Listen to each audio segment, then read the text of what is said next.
Having photographed a few fashion brands years ago, one of the biggest pain points I remember was getting their product pages to look exactly the same. So what I'm talking about is every shot had to be exactly the same angle, they had the exact same lighting, and the only thing that was changing was the material, for example. And in order to pull that off, either the camera was locked on a tripod or you were swapping the products in and out, rematching the angle, swapping it back in again. At the end of the day, a ton of post-production to get everything looking exactly identical. There was manual retexturing every surface, matching the lighting, making sure stitching all looked right. All in all, it was brutal. So today I wanted to show you how AI does that in a matter of minutes with the right workflow. I'll prove how it works by placing a new product live in this workflow, and everything that you'll be seeing on this tutorial will be done using Pletor. So let's get into it. As you guys know, hopefully by now, I like to keep things simple when it comes to workflows. So this might look intimidating, but ultimately it's just a copy. All these branches are the exact same, just with different outputs. The idea behind the entire workflow is to have the original image, so your product. We'll have a base prompt, which again I'll talk about in a second. And the idea is that we want to switch the leather material of this bag, but the angle of the bag stays exactly the same. So the output will be these three bags, but in just three different types of materials. So how do we get to that point? We would need a swatch.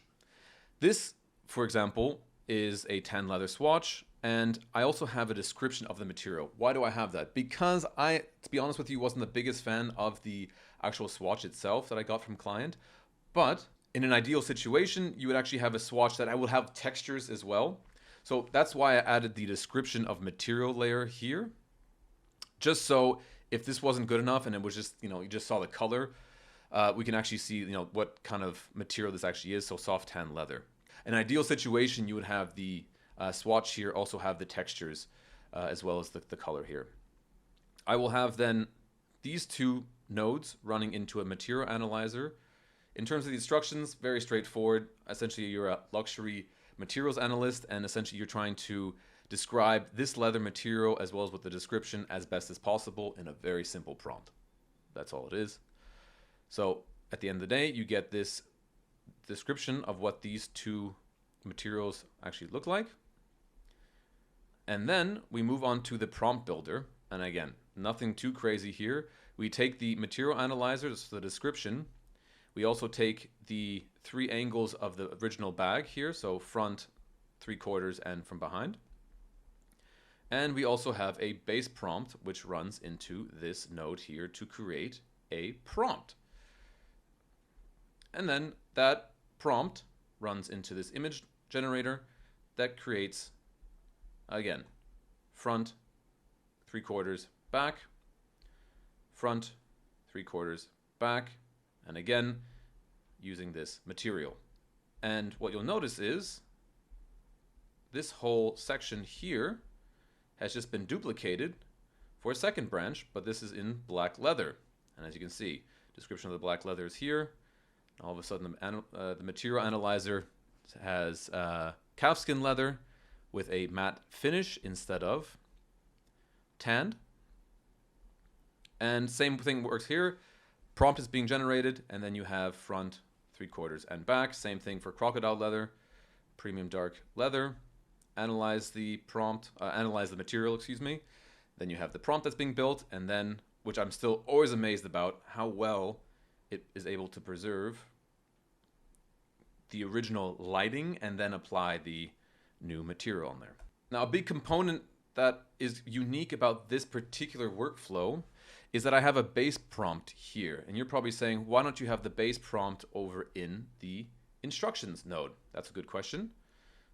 I like to have the base prompt here where I tell it exactly I want it to preserve all the silhouettes, the proportions, the camera angle, and framing all here. Because if I were to have it in this particular node up here, or the instructions up here, I can, again, manually change it here, but then I would need to also manually change it for this node and instruction. And then I would need to go to this one and change it for this one as well. So what I like to have is, having this base prompt here as the kind of main prompt that I know, okay, everything is going to be replaced, like all the leather is going to be replaced and all the fabric is going to be replaced. But let's say, for instance, if I don't want the shoulder strap to be replaced, I can, edit that here one time rather than needing to manually change that every single prompt in here. Now imagine this is just 3 different branches, but imagine sometimes we have 20 of these, sometimes you have 50 of these, sometimes you have 100 of these where you do the material swap, and then it just gets super, super tedious. So always having a base prompt like this is in my opinion, good practice to have. Now, I've sometimes gotten some feedback in terms of people have tried to use this workflow and it doesn't really work for them. So what I'm going to do is show you guys in real time. I'm going to add, I've also created these images here, and I'm going to, in real time, show you guys how to use this workflow. So I'm going to delete these. I'm going to add these. So where we need to connect these, and again, same thing, right? 3/4 angle, front angle, back angle. The idea is that it preserves the camera angle, the silhouette, the proportions, the camera, the lighting, everything stays the same, and the only thing that changes is the material of the bag. So the little brass thing stays the same here. And again, if we wanted to change the brass thing, we would just need to go and change the base prompt. So let's connect this over to the prompt builder, right? Because the prompt builder needs to analyze the bags as well as reference for the images. So I'm going to connect those over here as well and connect them down here as well. And now you're saying, Oliver, how did you manage to get all 3 of these images in one image generator and you didn't have to redo this 3 times? That is a great question. So I'm going to turn loop mode off and show you. So let's say, for instance, we have this tan leather swatch. I'm going to run this just to show you guys what this looks like in real time. Nothing should really change here, to be honest with you, but let's say, for instance, you have a different color swatch or different leather, different material. Add that here, add the description. Again, if the material or the swatch itself is good quality, you can see the texture, you can see the color, maybe you don't even need the description of the material, but because this is, like this swatch in particular, I'm not the happiest with, because it's like tan leather, but if I really look into it, it kind of doesn't look like leather at all, it just looks like a color. So that's why I added this description. But let's see what this material analyzer gives us. And if we zoom in here, smooth, warm cognac tan, calf skin leather with matte finish, and ultra smooth, visually grainless surface. Again, because this is basically a grainless surface, it literally is what it is. That's why it's adding it here. Now, if you were to have different textures in there, which leather normally has, that would obviously change, but I'm happy with that. What this instruction is doing, as I said before, it's taking these original bag images, analyzing them, analyzing also the base prompt, and also analyzing the texture of the material, and adding that all into a prompt. And the idea is that because what we've stated here, preserve everything, just only change the material, it's essentially saying only change the material, and the material needs to be, boom, smooth, warm cognac tan skin. Now, if we go to our image generator, as you can see, the original bags are connected, the swatch here is connected, and this prompt is connected. So if I run this, and I'm running this in GPT Image 2, you could do Nano Banana Pro as well. That would work great. I find for these kind of detailed texture shots, GPT Image 2 works really well. What works really, really well is when you start to bump up the resolution to like 4K and high quality. But again, then we're going to start to run into just higher credit costs. So what I normally like to do is start with like 2K low, just to test it out to see if it works. It does work, then boom, bump up the resolution and the quality. Because again, if you start to have, 10, 20, 100 different SKUs, the credits start to escalate very quickly. So this is what it came back with. So we have the bag, cognac skin, and let's take a look at it. I would say it did a great job at transferring the material over. But now the question is, you say, wait a sec, we had 3 different angles and only one was being produced. What happened? Well, we turned off loop mode. So what's happening now is it's saying use these 3 images as reference and then generate 1 image. So what's going to happen, and I see a lot of beginners messing this up at the very beginning because they say, look, I uploaded all my images of the product, but all of a sudden now it kind of did like a mishmash of all of them together. Well, imagine you're saying these are the reference images, use these as reference images to create an image. And the problem is it doesn't know to use this is the front, is this the front? Should I use, what kind of angle should I use? So when you use all 3 images at once to create 1 image, it kind of mashes it all together, or it struggles to understand what exactly you're looking for, what image to use as reference. So, but we don't want that. We want it to be able to go through every single one of these and say, generate 1 image with this picture, 1 image with this picture, 1 image with this picture as a single reference image. So ultimately producing 3 images. So if you go into the loop mode, and we're going to find original bag image 2, which is right here. What you'll notice is run cost. So this is for 1 GPT image is 2 credits, but as soon as we click this loop function, now there's 3 images, which is a total of 6. So 1, 2, 3, which means that every single time this is run, it's going to use this prompt, this swatch, and this 1 image. It's going to run automatically again. It's going to use the swatch, the prompt, and then this image. Same thing for this image as well. So this is a great way to start generating content, images like this at scale. And essentially what we're going to be doing is it's going to be the exact same for branch 2, but in a different color. So this is black leather.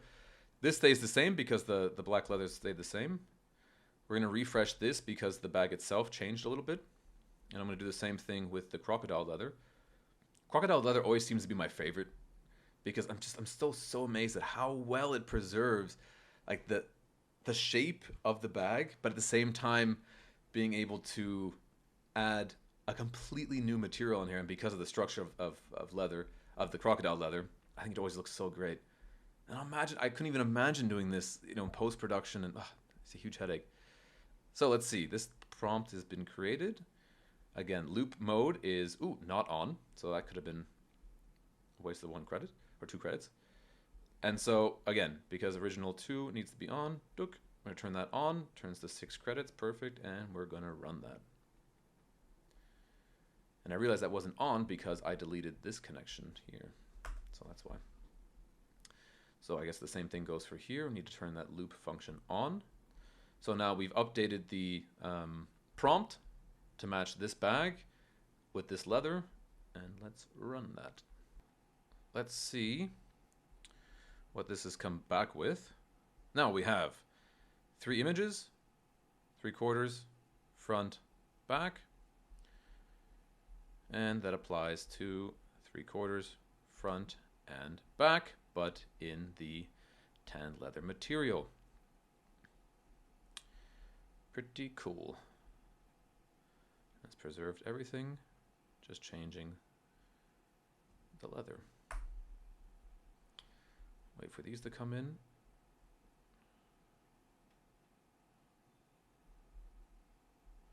So this one came in first. So we have 3/4, front and back in the crocodile material, which again, I always find so amazing every single time I look at the quality of this. Is crazy. Now again, this is also in 2K and low. Feel free to, if you're happy with the workflow and it produces the right images that you're looking for, go ahead, bump that up to 4K and to high. It's gonna get more expensive, but you're gonna get the quality is there. So the same thing goes for this one as well. 3/4, front and back. So I've tried to make this entire workflow pretty agnostic. What I mean by that is, you can upload a belt, wallet, or anything where you would say, look, we have these 3 angles, but we need it to be in various different materials. Furniture, even, if you will, can all be done using this workflow. And this is very scalable in terms of, if you go in here, Command D, all of a sudden now you have 6 branches. So you can see how you can slowly start to increase, the scalability of this very, very quickly in a very simple way. And given my experience with retouching products, as well as working with editors whose job it is to retouch products like these, this is saving a lot of time. Again, even if you needed to go in and edit one or two things, it's still going to be much, much faster than having someone there organizing all the products, photographing all the products, editing it. It's a huge hassle. So this is a huge, huge time saver. So if you want to use this exact workflow template for your own products, I'll drop it in the description below, and feel free to duplicate it, swap in your own product photos, drop in your own swatches, and you are basically ready to go. Maybe a few tweaks here and there, but it's pretty straightforward. If you like more breakdowns like this, please feel free to subscribe. This is the kind of thing I do pretty much every single week, where I break down workflows from start to finish. So if you got any suggestions in terms of what workflows you'd like to see next, drop them in the comments below. I really appreciate that. Also, make sure to join our Discord channel for Pletor. I'm going to have that link below as well. It's an ever-growing community of AI content creators where we share workflows and challenges that we run into, and it's a great way to learn together. And with that being said, I'll see you guys in the next one.